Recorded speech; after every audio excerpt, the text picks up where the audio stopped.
This episode of Back to the Brush podcast has been restored from fragments that were found on a broken computer.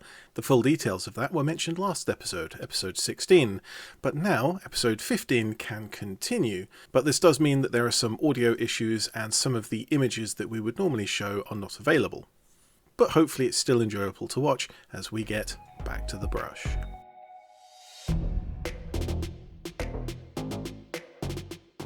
Hi, I'm Paul Allen. I'm Edgar. And welcome to another edition of Brush. Back to the Brush. So we've had a little bit of a restructure this month. So as you can see, Ed's filming environment is slightly different. I have restructured most of my house. Yep. And I've suffered a light bulb failure all of 30 minutes before we were due to start this episode. So Technical issues will not stand in the way of the important work here at Back to the Brush. This month, we've got two topics. I want to talk about pay to win, but not as much as what everyone else sort of goes into. I want to talk more about building your army list around models that maybe you wouldn't buy normally. Yeah, buying the powerful model rather than buying the fun model that you would rather have. Yeah, we're going to tie that into some modelling for advantage as well, because that's kind of a related topic. Yep, and then secondly, we're going to have a little bit of a talk around Ed's new layout and some hobby spaces, mine specifically, but also more generally other people's how people get about hobbying, how people like where you put stuff and like timing and all that kind of stuff, because it's all related, and how you enjoy the hobby. So like always, we will be discussing today our Auto Redactus feedback. So every month at the end of the podcast, we invite you, the viewer, to give us feedback on things that we've either said inaccurate or slightly wrong, or any kind of feedback you want to give, and then we'll discuss it on the next month. This month, interestingly, we've got some feedback from a few episodes ago, as well as last month's, so that would be quite cool. But first, we shall talk about some of the models that we have made and painted during this month. And I have broken my record, I think. Since we've started doing the podcast, I keep all of the models that I paint. Kind of when they're done, I put them aside and show them off at the podcast, and then they disappear off to whatever shelf or box that they're supposed to live in. And up until now, I usually get 10 or 15 models a month, and that's fine. I'm happy with that kind of workload. I did in October last year, not last month, but last year, I painted 28 orcs. But today, in front of me, are 32 models. And they are from a wide collection of different things. The most numerous of my painting this month is my Soviets for bolt action. And I've got, just about 20 of them. I think it's 18. I counted them earlier, I've forgotten. But including an anti-tank gun. There's a lot of generic things in here. Riflemen, submachine guns. The blue stuff at the front is the NKVD squad, which I've made from the standard plastic kit. So you can buy those as metal models separately from Warlord Games, or just using the parts in the plastic kits. The summer kit, the clothing and the weapons are the same, and so you just use the officer's cap head and paint them with some blue stuff. They would be like veterans, would they? On the gaming table, they're in terms of the history of what the NKVD are, there are some differences there. They're sort of the military police. But yeah, on the gaming table, veterans is probably the easy way to understand it. So I have made, and I didn't paint the rim, which I don't know why I didn't paint the rim. I obviously forgot. A contemptor, a contemptor, viewers, dreadnought for my Death Guard army. Now, this is obviously was the inspiration for one of today's topics, but we'll move on to him in a bit. But so this guy is magnetized. So I managed to pick up. So this build was anti-personnel, and this is anti-tank, anti-vehicle. But conveniently on Troll Trader here in the UK, they had this arm. And they were selling it cheap because it was missing 2 of the barrels, which just happened to be 0.4 mil. So those are just a little bit of 3D printer filament in there. Now I know which ones they are, but you couldn't tell for the most part, and it was £4-5 cheaper than the Forge World original that I paid for the others. So yeah, it just seemed like £4 for like 5 or 10 minutes to glue some extra bits in.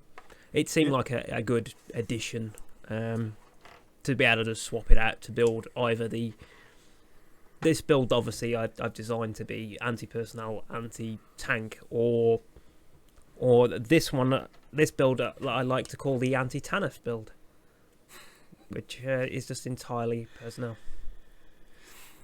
It's easy to kill the Tanith. All you need is to charge into close combat.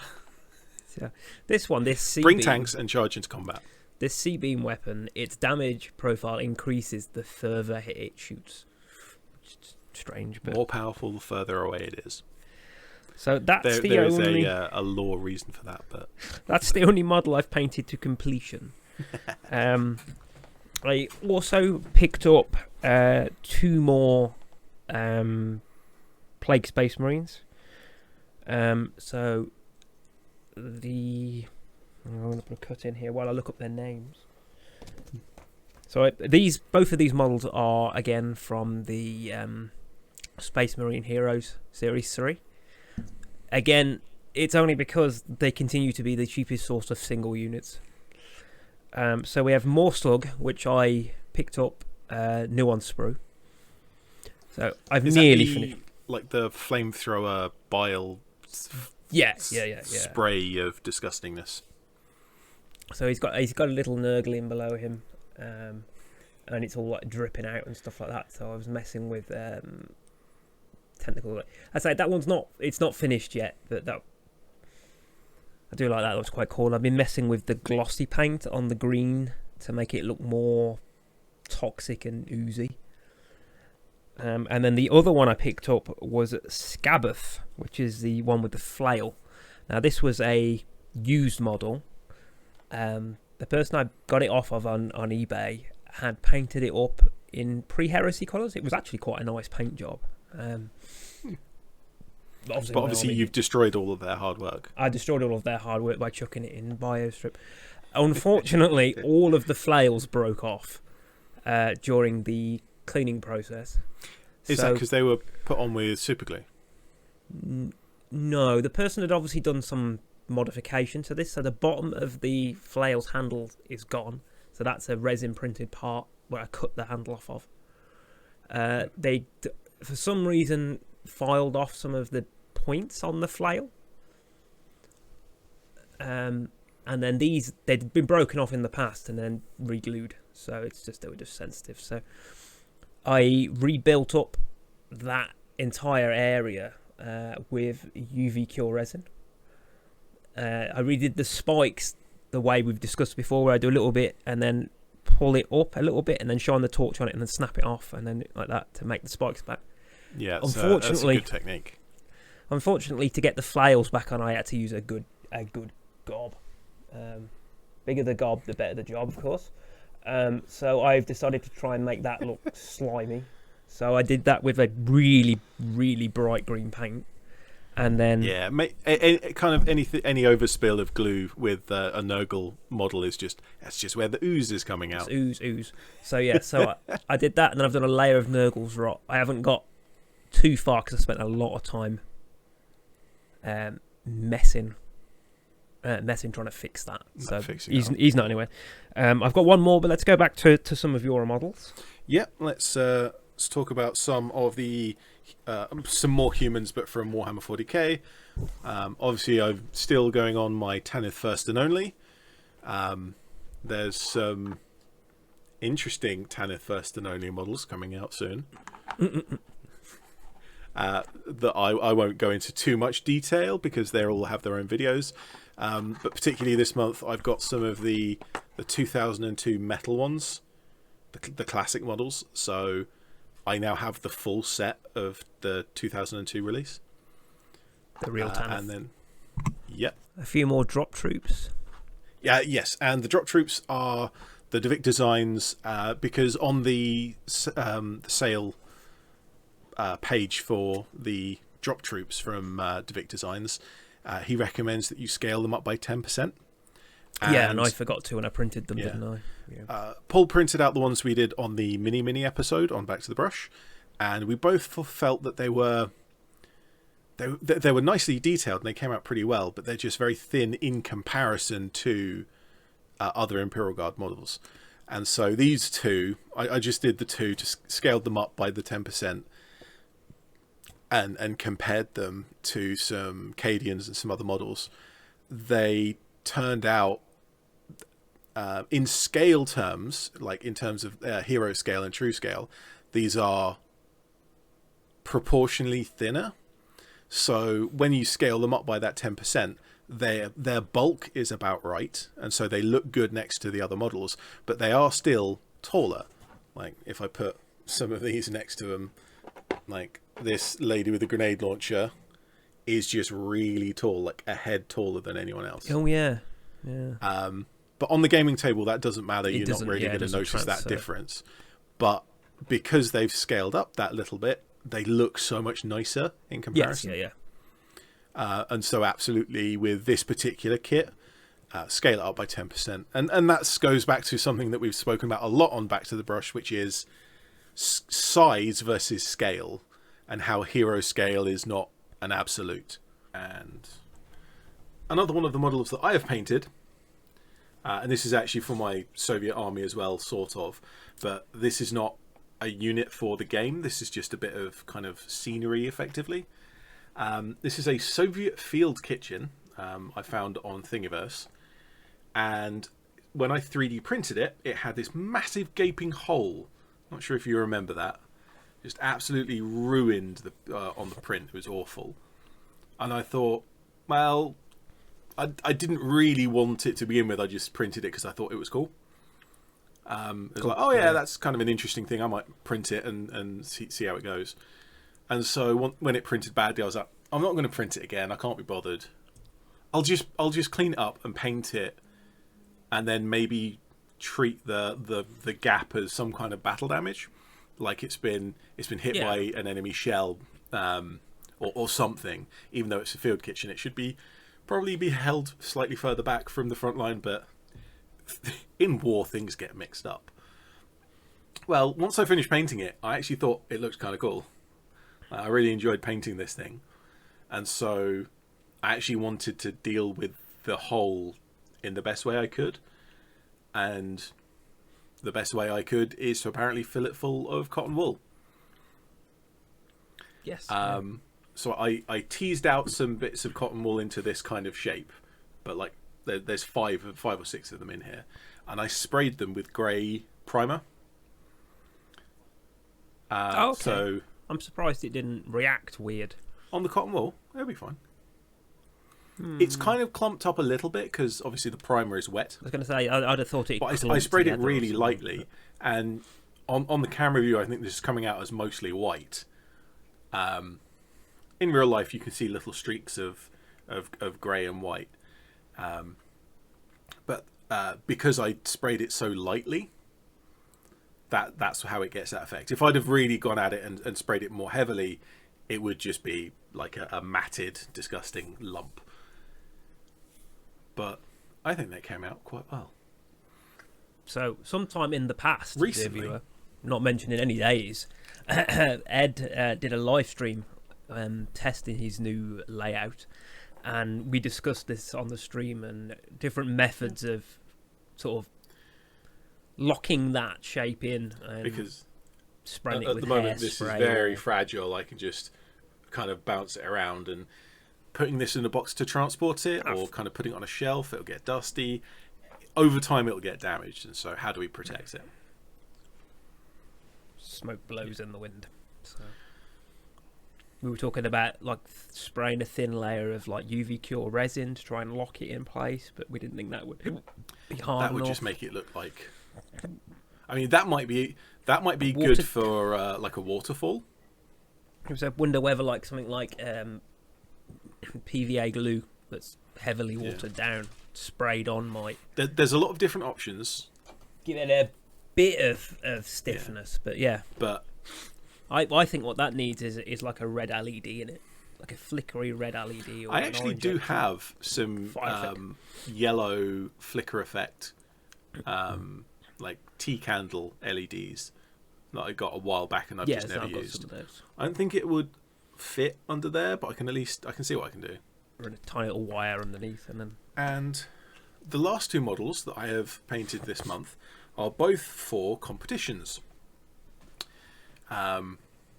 This one is a frog character that I found on Thingiverse. This is, I want to say Artisan Guild. I'm not 100% sure if that's correct. We'll have the links for all the 3D printed stuff in the description. But I didn't get any. I didn't place at all in this. There's about 30 people entered, I think, and there's only 3 prizes: community vote, best based, and then overall winner. I got none of them, unfortunately. So was this the local site again, or was this? This is the Discord. Online. So this is Eons of Battle Discord group. Oh, of course. Oh, yeah. Which I poke my head up on every now and again and take part in some of their challenges. And this was just an interesting model to paint. The the restriction for this challenge was that you had to paint something of nature, something biological. Like, no, you're not allowed to do science fiction or like robots and guns and stuff like that. It has to be more not necessarily fantasy, but more leaning in that direction. Maybe something, some kind of science fiction monster would apply. But Something in this case, biological, not exactly. man-made, or And the next month's, kind of as we record this month's, is the opposite. It's now the science fiction, the technical stuff. So a bit of both going on. So yeah, I did actually have quite a bit of fun painting this one up. I did have a bit of trouble with the base. So there is a little puddle, a little gap in the middle. Yeah. And I put some UV cure resin in it. And I don't understand exactly what's going on, but the UV cure resin I have doesn't cure under my UV torch. It also doesn't cure very quickly under sunlight. And this was on my windowsill, on my little turntable, turning around for 4 days before it was hardened. Nice. And now it is winter, and so we have less sunlight, but my windowsill upstairs, it does get good sunlight for... Well, I had enough sunlight to make the solar powered turntable spin, so presumably yeah, absolutely, that was spinning perfectly happily, but the resin just wouldn't cure. It took like I said, 4 of the full daytime. It's probably had 30 or 40 hours in the sunlight. 10 hours a day of sunlight. Yeah, good take. Roughly. And so what happened over that time is, as anyone who's used resin will know, it kind of peels around the edges, but when it's over a surface like this with sand and various texture, it just keeps pulling, and it's expanded, and it's kind of over the entire base now. Oh dear. Which doesn't look great. It's fine. It's not too bad. And it's done. Yeah. Froggy The other boy. one, for another competition, this is the model that I painted for that painting competition. And that was also a lot of fun. Yep. So my remaining model, earlier this month, my mother went away to Spa for the day along with my wife, and left me dog sitting. So I decided to take some paint with me and do a model. So I decided I'd take a large model. Unfortunately, this model Very large. insane. So I've been working on Mortarion, which I think is the correct pronunciation. Mortarion or Mortarion. So this is like 10 hours in, and I'm still, other than the wings, I'm still on base colours. It's crazy big. Really huge, yeah. So I mean, I've done Imperial Knights, and I would say they were bigger, but there's just so much detail and stuff going on with this model that it's crazy. I really love the wings. Such a nice detail. It's the first time I've done any wings like this, so yeah, I enjoyed doing those. I've got the very unfinished base over here. Oh, more Nurglings. Yeah, it's got some little 3 Nurglings on that base, and I've got his head down here. How many Nurglings have you got in total? I have no idea. All of the these series of Space Marine heroes, the Chaos ones, every single one of them has a Nurgling on the base. So the captain's got a Nurgling because he's got the sassy Nurgling. Yeah, the sassy Nurgling. Yeah, I think that's the, as far as I'm aware, that's the only Nurgling that's ever had a name. They're like snotlings. In addition, there's a Nurgling there, and another one there. Loads of them. Yeah, the model's covered. They're kind of fun. Really cool model. But yeah, that is so much detail that you have to. Again, this is another lovely eBay purchase. So this model is now £90 from GW, which is insane. And I got this for 65, brand new in box, and it was still had the cellophane on eBay. So I'm chuffed with that. Eons of Battle did a video last week at the time of recording where he went through all the Primarch models on Forge World. Yeah, I saw that one. So I was looking at the Mortarion model for Forge World, which was quite cool because obviously that was before he turned. So this was before we had the wings and all the Nurglings. But I actually think that's a nicer build. I think that's a nicer sculpt and a nicer model than the Forge World one. I appreciate, obviously, that gives you a topic to work around, which is a bit more artistic. Big wings and stuff like that you obviously couldn't put on the pre-heresy one. Yeah, there was quite a lot of variation in what is essentially fancy Space Marine. And I can't say I'm interested in any of them because... Well, I mean, that's all horror. That's all the... What's the actual the game called? Is it just called 30k? I think it's just called... It's either 30k or the Horus Heresy. It's just Space Marines versus Space Marines. It's just boring. It's like going to a tournament. Although, okay, that's not quite true. Some people were doing... Adeptus. They weren't called the Adeptus Mechanicus at the time, but some of them like Skitarii and stuff. But for the most part, every game I've seen online, it's just been Space Marine versus Space Marines. Beakies versus Beakies. How dull. It's less, yeah. I mean, I appreciate that that's still a Space Marine, but at least it's a little bit more interesting and the uniqueness. Like, you're not going to come across one of those if any other army than the Death Guard. So it adds a little bit more variance to the game. But I have realised, to my great disappointment, that I will actually have to paint some Space Marines soon. What for? In the Gaunt's series, there are 3 Space Marines. The Gaunt's series does things a lot more reasonably. I wouldn't say realistically, but a lot more reasonably than a lot of people consider the 40k lore. The wider lore is very meme-y in a lot of ways. It's like, oh, heresy, yeah, wipe out entire regiments just because they've seen a chaos cultist.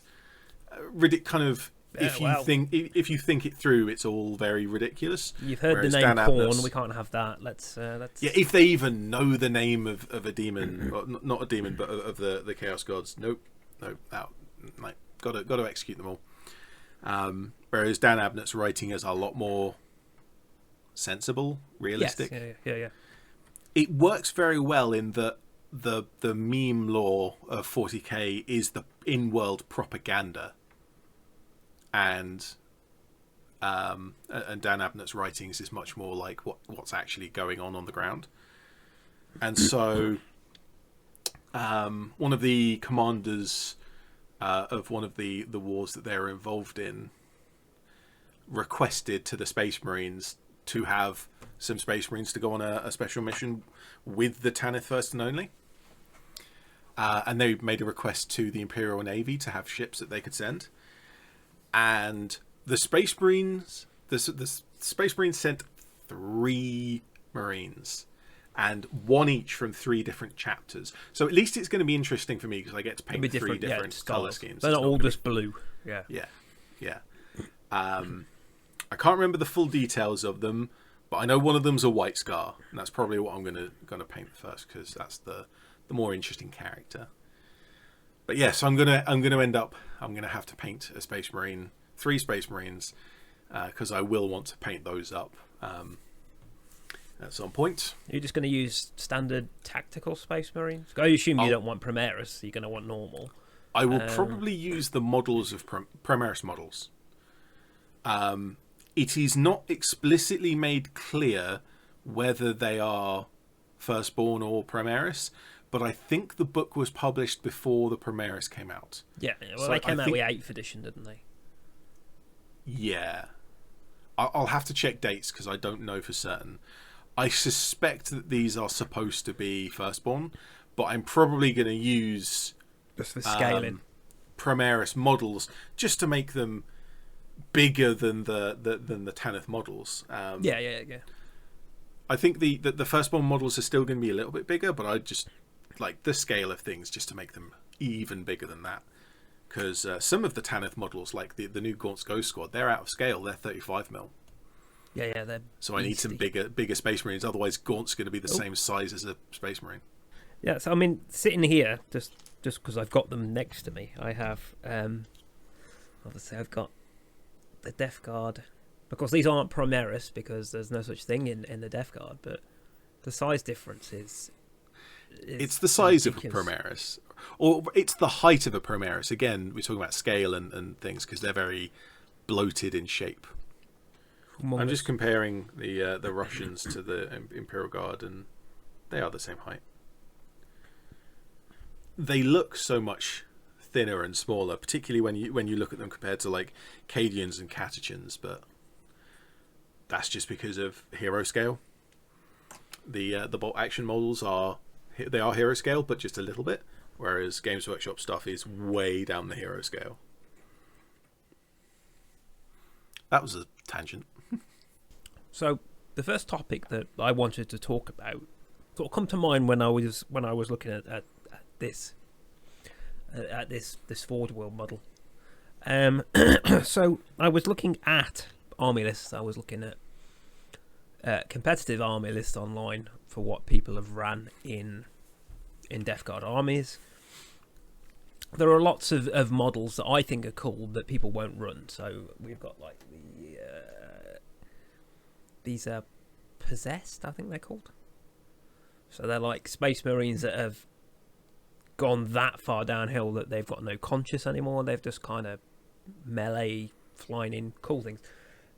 So anyway, I was sort of looking at what builds are best for a Death Guard army, which sort of got me thinking. So there was like this, and running this with the Tallyman following up behind it to make it hit rerolls on 1s was insane. That is what the meta boys would call synergy. So, which sort of set me on a tangent of looking at Forge World models and buying stuff that maybe you don't, because at least for me, and I know for yourself, a lot of it is about I enjoy painting it, so I'll buy something because I like the model because I want to paint it. But whether being pushed down the route of going for a different build because you know it's going to be more competitive in the game, and that sort of leads to an almost pay-per-win sort of situation. I mean, like that was, I spent a lot of money on that. The arms were what, £15 each, which is why I ended up magnetising them. So I got that one. I got that one for 11, I think, from Troll Trader, but because of the missing parts. But it's an expensive build. The missile launching on the back, that was an additional purchase. So another expertly painted rock to look like a rock. They come with 2 different feet, so that you can have like mid walk, and which is this one here that's sort of off the ground. But why isn't it just on a hinge? I don't know why it come with 2 different feet. 'Cause I'm looking at it thinking, well, these don't look any different to me at all. It's on a ball joint still. It's just the toes bent back slightly. But it took me ages to looking at the 2. And I'm like, well, these look identical. Like, have they just sent me 2 of the same thing by mistake? Like, but no. Obviously. Anyway, so I was looking at that, and then I was looking at the other Forge World Dreadnoughts, because there's a big, beefy one. I think it's a Leviathan. And I was like, that's a really cool model, but I don't know if I'd like that. Which sort of led me down the point that if I didn't like this mod, if it was the other one, if it was a Leviathan, would I still buy that purely for the gameplay advantage? And it's just an interesting thought that I think if we go a couple of, I don't know how many episodes back, we were talking about how like the Forge World compendium is updated on a different schedule to the codexes. Yeah. And I'm kind of wondering whether it's on purpose, you know. I'm wondering whether to stop people from using them in tournaments. No, the opposite. Like, yeah, currently with 9th edition, that is almost a must-have. And if you look at the top 5 Death Guard armies in competitive pay since 9th edition has started, every single one of them has at least one of those. So because they're using the old rules for 8th. Because they're using So I'm wondering whether GW are doing it that way, because then they'll bring the next compendium out, and all of a sudden, actually, that ain't competitive anymore. Now you need to get this one. But I have heard with particularly, what's the YouTube channel? All Specs Tactics is a YouTube channel that keeps popping up on my my YouTube recommendations every now and again. He talks through spreadsheets. It's very, very business-like, and I don't know why I watch them, because I get it. If people like that, that's fine. Totally not my bag, because it's all talking about competitive stuff, and it's all just like reading off of spreadsheets, and it's very, very business-like, and it's just not how I like to do things. I do things in a different way. And talking about modelling for advantage or buying the powerful models, I'm playing an Imperial Guard infantry only army. I'm doing the opposite. I've pretty much always very much been the thematic model maker. So with my Tanith, I'm building the models to match what's in the books. With my Orcs, back when I first started playing, well, I did Space Marines for a little bit. That was kind of just because everyone did Space Marines. Does, yeah. Kind of dull. But I very quickly moved on to Orcs, because Orcs are much more fun. And the models that I got the fun stuff. I got what I thought was interesting. I wish I'd have been around for 2nd edition, because 2nd edition has far more fun stuff for the Orcs. Bubble chuckers and weird boy towers and stuff like that. But I got all of the units that I thought were fun. Now, some of them I did make very powerful, and I put them on the gaming table in a very powerful way.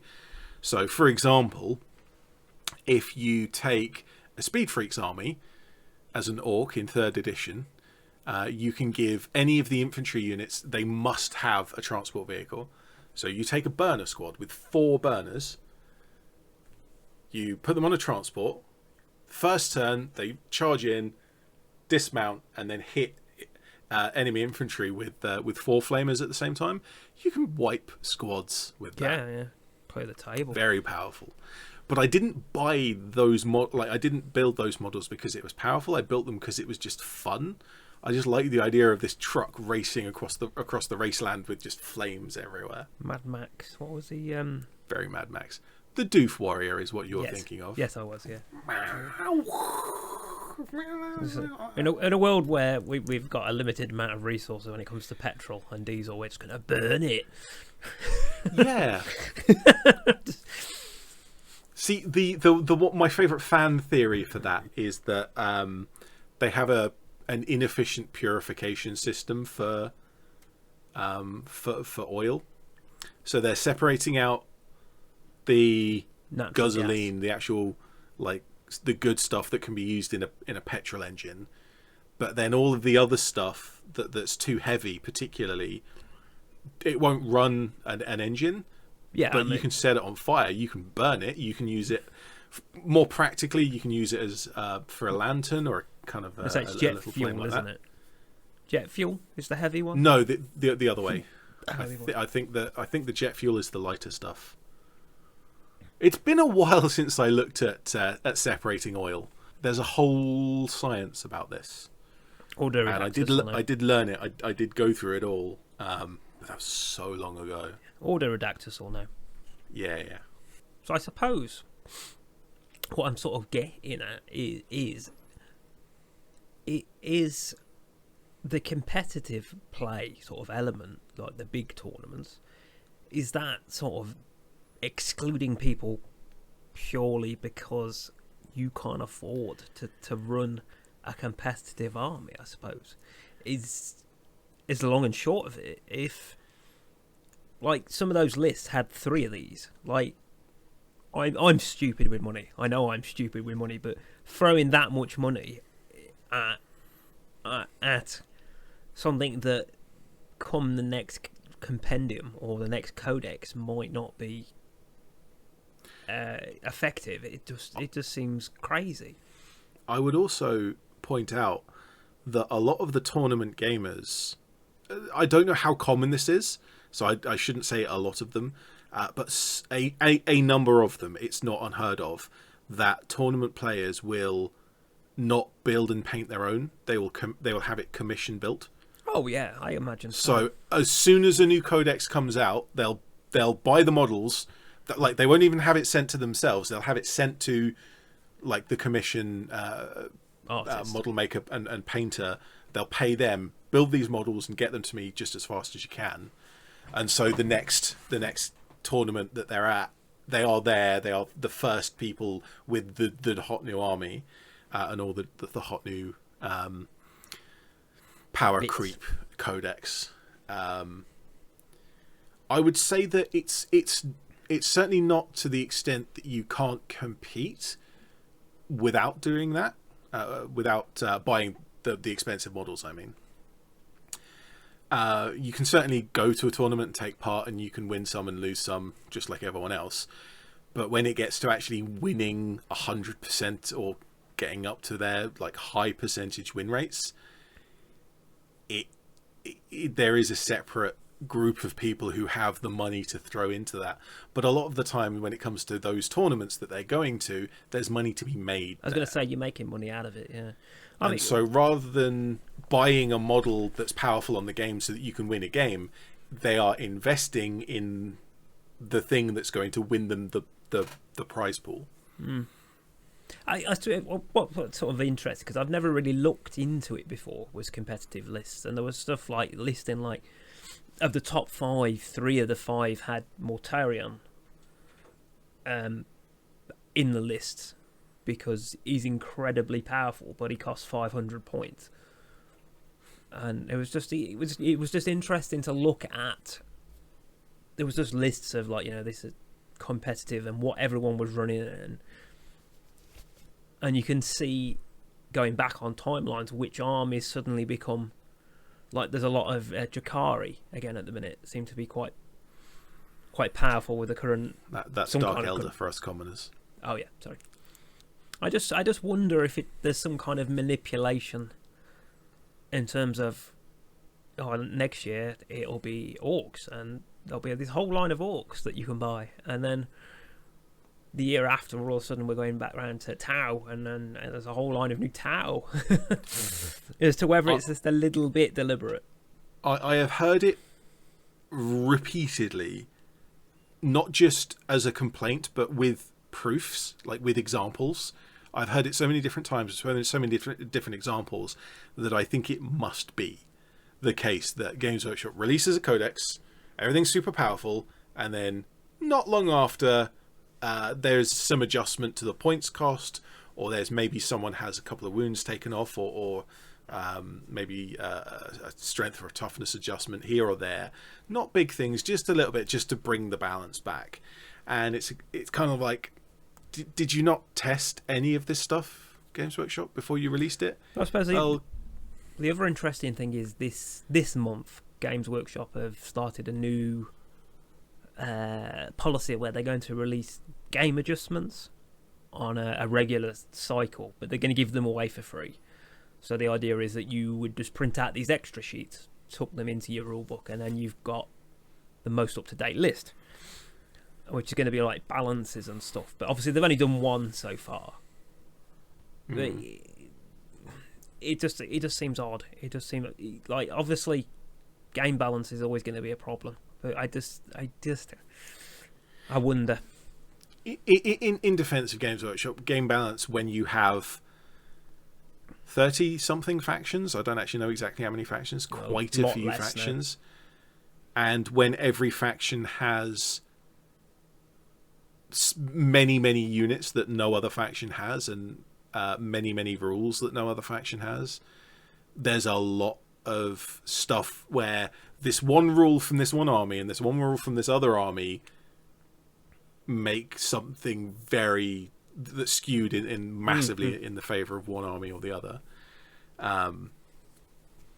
So short of either massively simplifying things, which would make 40k kind of dull, the only other way is to kind of keep just minor adjustments in balance to actually to level it out.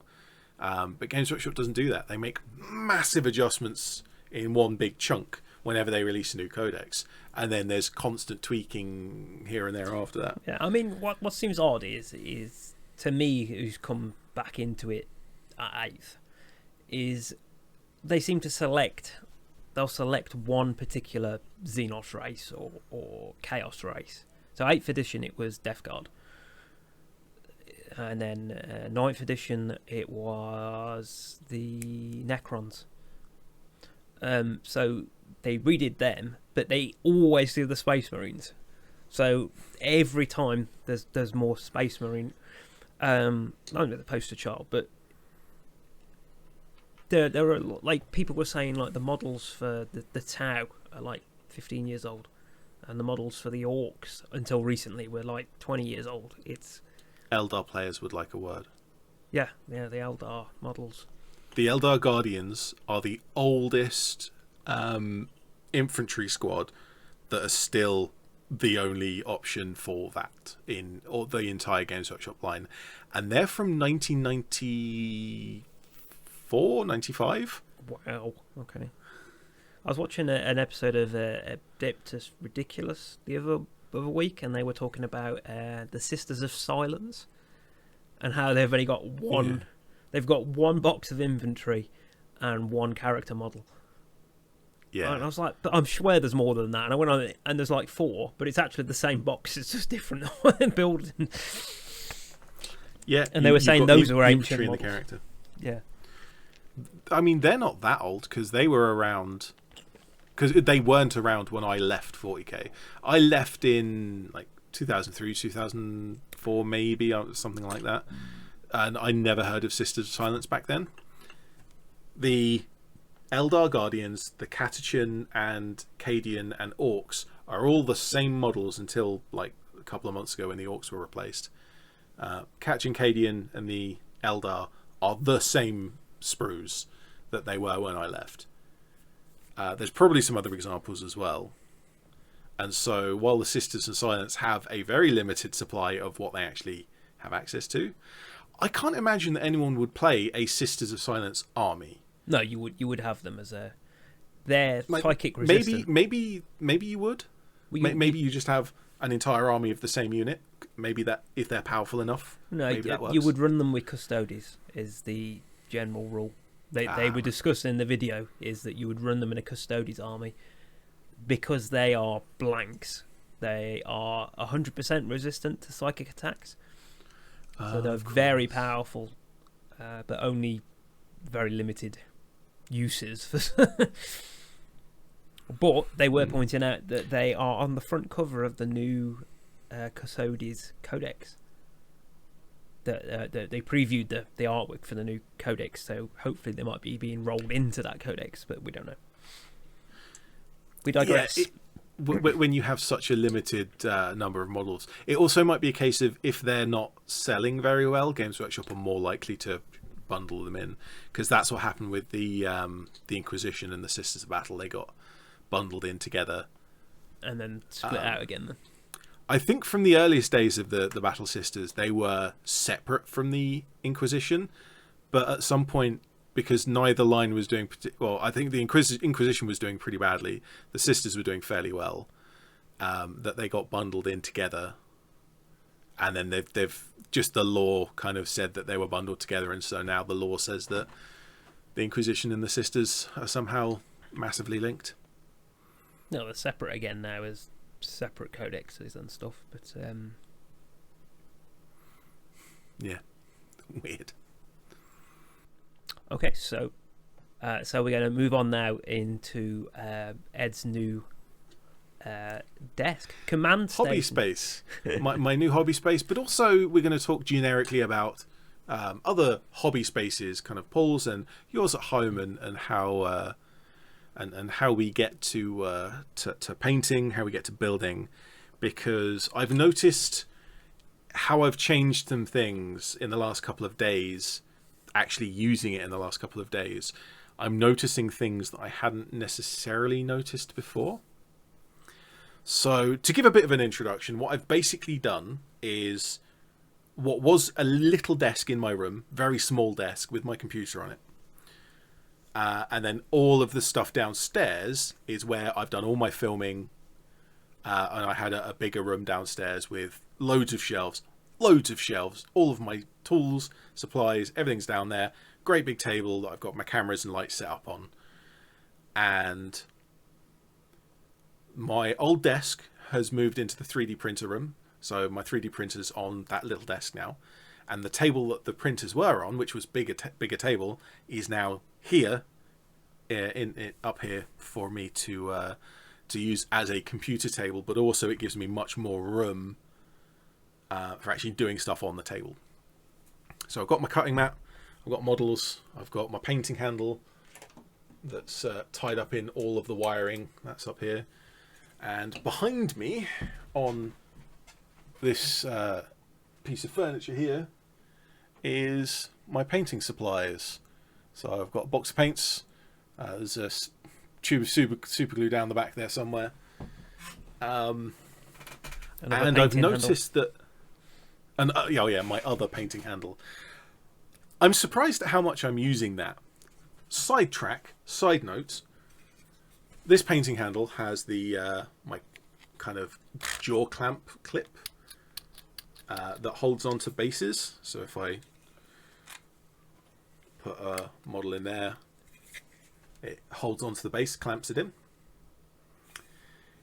The Soviet models have this really thin disc base, and so when I put them in here, I can barely reach most of the model. Oh yeah, okay. Or I can reach most of the model, but I can't reach the feet. I can't reach the base for doing base details and stuff like that. And so my old one, this one here, this was my original design, and it just has a lump of blue tack, so I can just press the model on there. Yeah. And there we go. And I can access everything nice and easily. So the only reason why I'm still using this this one with the blue tack is because of those like really shallow bases. generally speaking, I don't really like the flat bases, but they're supplied with the models, and I'm not making 100 Yeah, no, it'd be crazy. other bases. I just can't be bothered to go to that much effort. Like I can cast them in resin. It's not that much of a problem to do like 3 or maybe 5, but to do 100, Yeah, I'll just stick with these bases. It's fine. Anyway, now that little sidetrack about the painting handle is dealt with, the space at my desk, I think, is great right now. It works really well for me. There's enough space so that my lights are off to the side, and like you can't see the lights directly in this camera view, but because they're off to the side. I've got enough space for my elbows to move. I've got like enough space for, I can put some paints here, and I can put my knife up there, and I can put some extra models around a little tub. I've got space here to actually work. Now, I don't have space to start one project and put it aside, and start another project and put it aside, and start another project and put it aside. As long as I work on something and finish it, I've got plenty of space. Unlike me, where I've got like stuff everywhere. Yeah. What I don't have, that I do have in my painting station downstairs, is loads and loads and loads of shelves with all of my other tools. My basing supplies, my mud texture, my dust texture, my sand, rocks. I've got a whole little thing for them. I've got modelling plaster and grass tufts, and my bits box. My bits box is quite extensive because I've been doing this hobby and others for quite a long time. There's no space here to put any of that. All I have is realistically this one shelf, this one surface behind me here, and there's probably about half a square meter of shelf space here that I can actually put stuff, and it's not enough. I suppose you could put some shelves directly behind you. Like directly. There is a shelving unit there, and that's got all of my books on it. That's got the... right there is the Gaunt's Ghost series, and this, if you see the white there, because those books are on their side, because that's my to read list. Well, that's the short to read list. The long to read list is an entire bookcase in another room. Yeah, and then you kind could of put some behind this there's other stuff. Ones. That's a plasterboard wall. So not really. But if I replaced this shelf with something that was the same width but taller, yeah, a bookshelf, then I could fit more stuff up there. And that would actually be kind of an interesting thing to have in the back of the camera shot, is just shelves with modelling supplies and models on it, even though it's kind of far away. And so what my experience now, currently, is that I have this great time painting a model, and then all of a sudden it'll be like, oh, I need a particular thing. All right, I've got to go downstairs and get it. I've done the model. I want to put some flowers on the base. Got to run downstairs to get my basing supplies. Like a particular model here. I'm doing some milliput work to it. Like the model is primed, but I need to prime the milliput because like milliput doesn't really hold paint by itself. Oh, okay. And so I need to go downstairs to get the brush on primer. It's just a constant stream of 90% of what I need is right here. My paints, my brushes, pots of water, I can paint. But then there's just every now and again, it's like, I need some super glue to glue this next model together. I need this or the that or the other, and I can only store so much on the space I have. So there's definitely more shuffling around. I think the actual desk, the space is great for me right now. And this is a permanent setup. Like, I don't have to pack this away. I know that a lot of people, when they're painting, they don't have a place that they can always paint in. It's like they paint on the dinner table. And so they bring out their box of paints, they bring out their models, they paint, and then it's like, oh, well, run out of time, got to have dinner or got to pack away for the night, and they've got to put everything away. So having a space that I can just leave stuff out when I'm halfway through it is fantastic. But having access to everything that I need quickly is what I don't have right now. Yeah, I mean, all of my stuff's in this room, so it's not too bad. But at the same time, it is a complete mess. So, but your should your I painting need station? some stones? I've got stones. Just there's a bookshelf we've put in over here. So there's a big bookshelf there. My desk goes out just past arm's length this way, so there's all stuff here. Loads of mess here.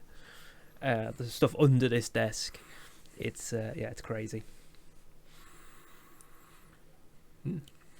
I think I've got a lot of half-finished projects here. That's the problem. Well, that's one thing. Maybe that's a helpful thing for me then, because I've got just enough space for some models, but not enough space for lots. Maybe it'll encourage me to start and finish one paint job, and then start and finish the next one, rather than, because I also kind of flip between projects a lot. Yeah. I think it's actually fairly healthy to flip between projects. Kind of being stuck on one project for a long period of time, particularly a big project, sucks. And so being able to flip between a few different projects is kind of, I think it's a healthy thing for you as a hobbyist. And so, particularly when you're doing a big project, having something else that you can disappear off to do and then come back to the big one. The problem is you have to come back to the big project. Yes. Yeah. So like this has been here for, well, since one of the early episodes. Look, it's got dust on it. That's been there for so long it's got dust on it. Now, none of the stuff that I'm working on has dust on it. It doesn't have long. Well, that's kind of unfair because I keep a lot of my stuff in the cardboard. Oh, I've actually got one. Egg carton lids. Yeah. I've got my entire pile of opportunity is just loads and loads of these with different Chinese takeaway tub. Same concept.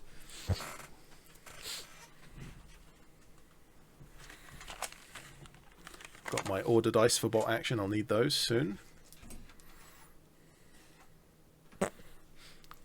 We need to actually get a game in at some point. Yeah, I was kind of Have hoping. you painted any yet? No. My father-in-law's itching to get at them because he used to do I think his were. There's a lot of the history nerds that I'm meeting slowly, getting involved in this. It's really an interesting. It's such a close connection to like the other games I've played, like the Games Workshop games, but other companies as well. There's this kind of community of people who play science fiction games and fantasy games, and then like tabletop war games, and then there's also the history tabletop war games, and none of them seem to talk to each other. It seems to be a completely separate group. Yeah, and I think, like we were discussing previously, was that looking at World War II or any sort of historical where real people died, real people fought and died, it's got a different mentality to it. You know, like, yeah, I've got all these little, they've got pus and diseases and stuff like that. But when you start talking about real people, when it's a fiction, getting it's a lot of fun, and suffering, and but yeah, I absolutely agree with that. When it's historical, you want to be a bit more respectful, but when it's a fictional thing, like, then no one's actually been hurt, so it's a lot more fun. It's to come up with weird and wacky and the memes of 40k and all that kind of stuff. Yeah, I think you've nailed that one. I think it's a different mindset. I think it's a different mindset to the player, I think. Okay, so we're now going to move on to the order redactors. Yes. As tradition dictates, we normally go through the previous episode We also have some feedback from one of our mini series today as well. Yes. So we'll highlight, obviously, that particular piece when we come to it. Well, I think we'll start off with that. So for the mini this last month, we did some painting of the drop troops, designed by Divic Designs. Not these specific two, because these are the extra ones that I printed for the scale comparison. But during that, we mentioned, and this one is actually a female model, we mentioned that Divic Designs often includes female options in a lot of its sets, and I appreciate that because... Variety. Like variety, but also appropriate female women rather than the over-sexualized stuff that certain companies make. But in response to kind of us talking about that, 42 Brakeman mentions to the Order Redactus, pretty sure in Necropolis for instance, it is mentioned that on Tanith, warfare is a purely male pursuit. Only at the end of that book, that's the third book in the series, do you get female ghosts, and that is correct. On Tanith, warfare is a male, it's a kind of only men go to war, only men would fight, only men would be in the kind of the militia and the police kind of equivalents. And it's at the end of the third book where they get some reinforcements from a different planet, from Vervenhive, which is where that book takes place. Do they get some female soldiers? And that's absolutely correct. My statement was that, firstly, if you want to make some Tanith First and Only later on, you pretty much want to make some female options. But when it comes to drop troops, and particularly if you've got your own homebrew regiment, like the Rusty Razors, the culture of the planet that they come from might prohibit female or might promote that, but the Imperium as a whole doesn't restrict or segregate or anything. So if the kind of the way that it works from a bureaucratic point of view is that the Imperium, the administratum will go to a planet, they go to the governors and say, your tithe for the next however long is this much food, this much clothing, this much munitions, and 3 regiments of Imperial Guard. And they won't say you have to have all male. It doesn't say you have to have a certain percentage of female. They just say we want this number of humans who can hold a las gun. Meat for the grinder. Exactly. And so it's up to that planet to raise whoever they deem relevant, whoever they deem worthy for it. And there's a lot of... I suppose variations. So if you look at like... is it the Death Corps of Craig, where they're all clones? Presumably, you're going to have, I don't know what the figure is, but say 10. You've got 10 prime specimens of troops that you've trained up at some point in the past, and you've just cloned those 10 over and over and over and over. So presumably, you wouldn't have much in the way of variation. So that would give you established sort of lore to say, yeah, okay, that's why all of these units look the same. And for the Krieg, that makes perfect sense because of that, because of the cloning that's going on to make the Krieg. Whereas you look at like other worlds, I always imagine that like they're being bombarded by Xenos or whatever. Anyone who's able to pick up arms and operate them would do, because you're fighting for your life. It's it's not like I'm not going to go over there and shoot at them orcs. I'm going to sit over here because I'm a lady. You're going to die. And there's a lot of variation, but I think if we're going to go proper grim dark, you're fighting for your life. You would pick up a weapon. There's some other differences between worlds as well. There's actually quite a few differences. One of them is class. So some planets, like for example Volpone, will train and send out their finest upstanding citizens to join the Imperial Guard, because they are ambassadors for their world. So they're going to send the upper classes. So the upper classes will fight, particularly when it comes to officers, but also the rank and file. But contrary to that, the Imperial Guard from Necromunda, they are the Lowhive scum that are sent. And partly it's because we want to get rid of the criminals so that we can improve our own standard of living. Of course, yeah. And also, partly it's because, well, they've already got combat experience. They know how to fight dirty and kill things up close. So kind of train them up to do it properly and ship them out. Recently I was reading the Imperial Knights 8th edition codex. I work for a charity and someone happened to donate that, so it ended up in one of our shops, and I got that for £7. So that was a nice buy.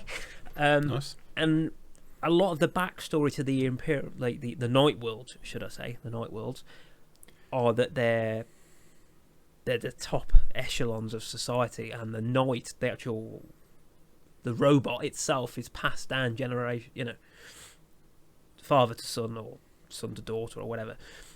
Son to daughter, that doesn't make sense. Father to daughter. So those are the upper echelons of society, and they're kind of they're responsible for protecting their planet. World. That's what I'm trying to get at. Yeah. Yes. Mm. So yeah, that's quite interesting. In my mind, I've always imagined the Imperial Guard would be people that were conscripted into it and weren't very happy about it. I can't imagine, like, yeah, let's go and get these upper class nobles, and then they actually want to do it.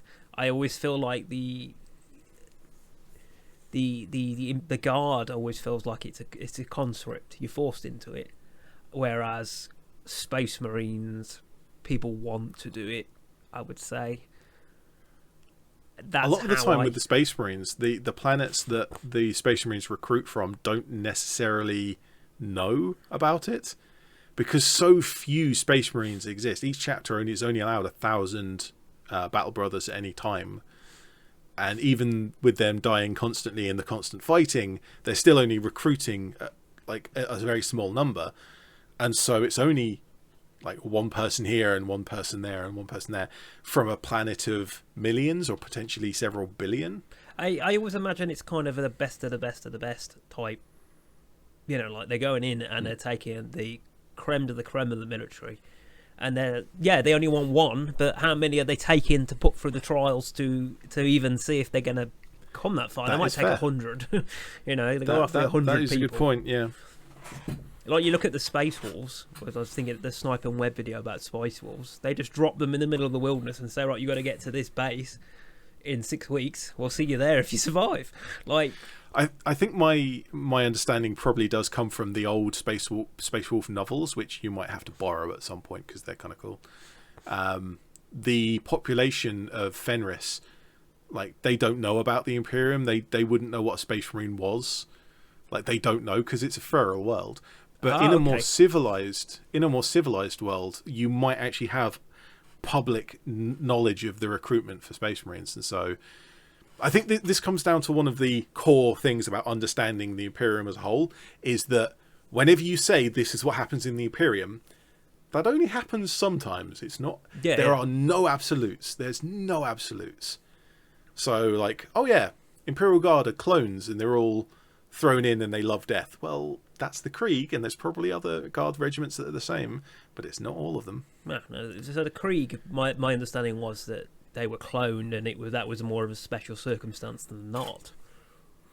Yes, that is, as far as I'm aware, that's the only named regiment that is done in that way. There might be others.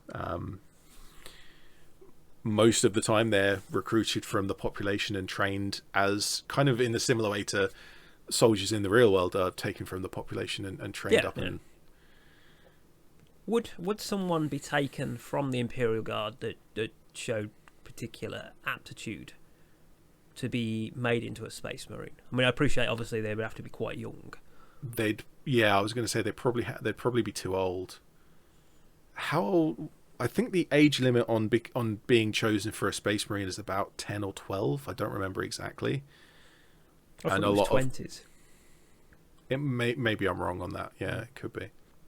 I read many years ago there was a chapter approved entry in White Dwarf that had like how to make a Space Marine. It was all of the steps, all of the implants. It was kind of cool. If you like Space Marines, it's really cool. And it was mentioned in there, and I don't know if that's still the current canon, so things might have changed. Yeah, yeah. And of course, there are no absolutes in 40k. It's like the Sisters of Battles are obviously, they're raised in the convent, so they would be from a very young age. So, being the only other army that's Imperium that I play. So. Well, given that we've got massively sidetracked on that one entry for the Ordo Redactus, shall we move on to the official report of the Ordo Redactus from Chief Researcher Foxymitz from the last episode of Back to the Brush? And I have that in front of me here. And we will mention this report has been delayed due to an invasion of Nurgle cultists. Researcher Engel is fighting off the effects from his exposure to this devastating attack, and in his delirium is giggling that the pile of opportunity is in fact poo. This is of course the acronym for pile of opportunity is POO. And yes, we mentioned that last week, and researchers from the Order Redactus found that very hilarious, apparently. In regards to the lengthy conversation regarding the Katyusha rocket launchers, a brief look on Wikipedia answered the majority of your questions. In short, yes, they were used on everything and did pretty much any and all combinations.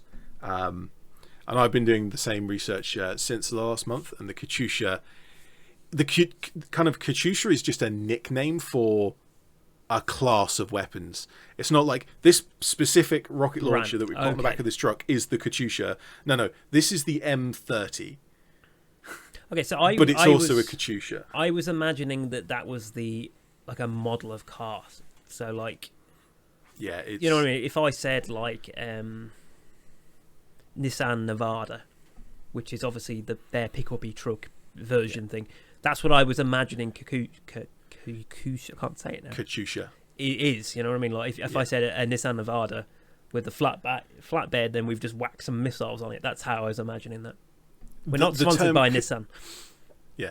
The term Katyusha, in kind of comparing it to your example there, the term Katyusha would be like pickup truck. Yes, yeah, more generic. Because you can say pickup truck, and that's a wide range of small vehicles, like 2 seats and then a little bed, and you've got a little engine, up to massive, great big machines that have a flat bed, but they've got maybe 4 seats and a huge engine and tires that can go all over the mountains, kind of thing.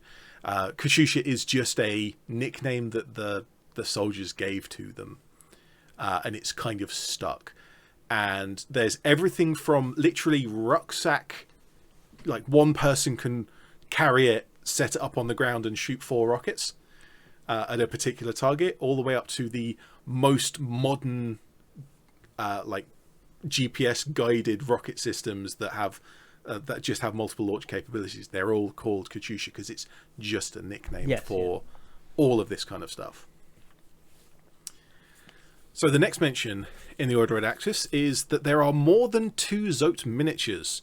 Originally there was 1 body and 4 torsos, and now with the new miniature, the new one being the Blacksmith Fortress one. I thought we said there were 3. I remember saying there were 3, 2 of the old ones and one of the and the Blacksmith Fortress one. But the Order Redactus is saying there was actually 4 of the old ones, so there's more than we were aware of. Even more still, okay. Yeah. The way this is written, I think that they are from the same set, like alternate sculpts from the same release. But then it's still a very limited amount. The Zotes are not well shown off in the they're not well represented in 40k at any point. Some lizard men with guns, that's what we need from the Snipe and Web video. Were they lizards? I think sort of. Yeah. So, like lizardy, froggy centaur with gun. I like them, to be honest. I don't like them enough to go and buy one, but they're kind of cool. If I ended up with one of the old ones in the trade, I'd paint that up. I think it's just nice to have something that is a rarity in universe. Space Marines are just going around and they got their friend Lizard Man with them. Space Marines would just kill the Zote. Well, depends on the chapter. There are no absolutes. Some would very much be willing to negotiate. Right, the next entry from the Order Redactus is Researcher Engel's dream model, because we were talking about dream models last month as well, would be a large-scale battle mech. And they do exist in the form of scaled-up 3D prints, and that's what I was going to suggest. He went on to change this to a full-scale battle mech. You just want to 3D print a real size. Again, those exist. There's a 100-meter. There's like an attempt between like some companies in Japan and in America to have like they're going to do like a bit of a robot fighty thing. I mean, obviously these are all going to be remote controlled, obviously for safety, but it reminds me of the film Robo Jocks from the 80s. I've seen that. That's such an awful film. I love it. The important thing to remember is not to put a stadium of people next to the robots while they have a punch-up. Yeah, I don't know why you would do that in the first place, but hey, that wasn't my risk assessment to write. in the far-flung future of the 1990s, where all of man's conflict is decided by robots having punch-ups. Yeah, risk assessment's probably not up there. If anyone does have 3D files for one of the RoboJocks robots, that would be fun to do. But yeah, we'll talk about a full scale, the robots, the one you were talking about in Japan. They've got that walking, if you can call it that. It was a time-lapse video because it was really slow, I remember. It's so slow, and it's also fully supported by a gantry at the entire time, so it's not actually supporting its own weight. But it looks so cool, and it is a massive engineering project to even look at this kind of thing. So next point is that Chief Researcher Foxymit's dream model would be Cthulhu knitting a cute little jumper for himself while surrounded by kittens. Good. Okay. I am entirely unsurprised by this. Chief Researcher Foxymits is very much a fan of Cthulhu and killing player characters. I say this because the last game we played, she just killed off my character. You're not dead yet. Just screaming heavily. My character's dead. I'm writing up my new character is an owl. My new character's great. So, speaking of, there was not enough cats in this episode of Back to the Brush. No. Did we not have any cats last month? The brief photo of Henry, the Emperor's fluffy avatar, showing his perfect editing skills, and the short cameo of beautiful, elegant Maisie did help. She is behind me. She's behind me. So there is cat. Can we see? The microphone's in the way. There we go. There's a cat. There has been a cat in this episode. Therefore, we have passed the minimum requirements for an episode of Back to the Brush.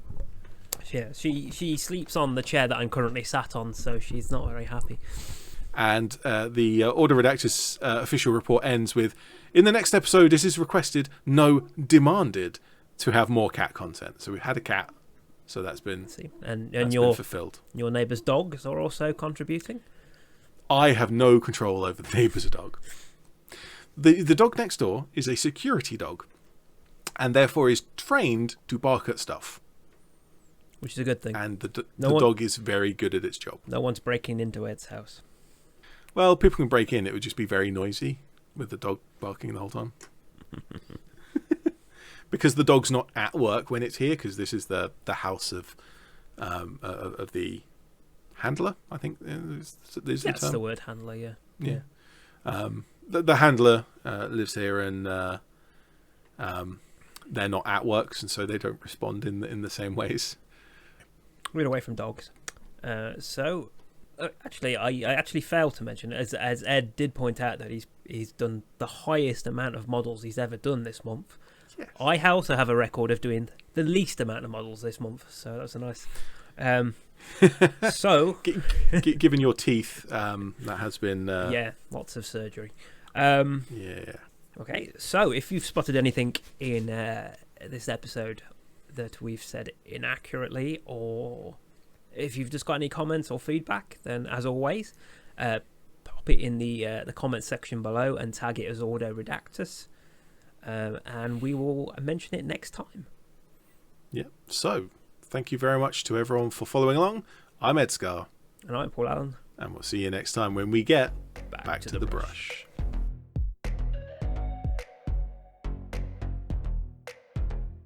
And a 1911 just sort of here. Yeah, the brightly coloured one. And I've got... Oh no, that's off screen. Flare pistol is on screen. I've got a poster of Saint Sabbath. I've got Daring Do.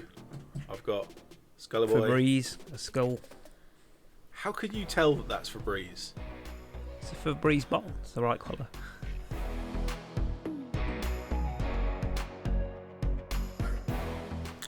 That will be the title of this. That will be in the thumbnail. If we are our two faces with like monies over the eyes, and then Pay to Win. Pay to Win. Wargaming Pay to Win.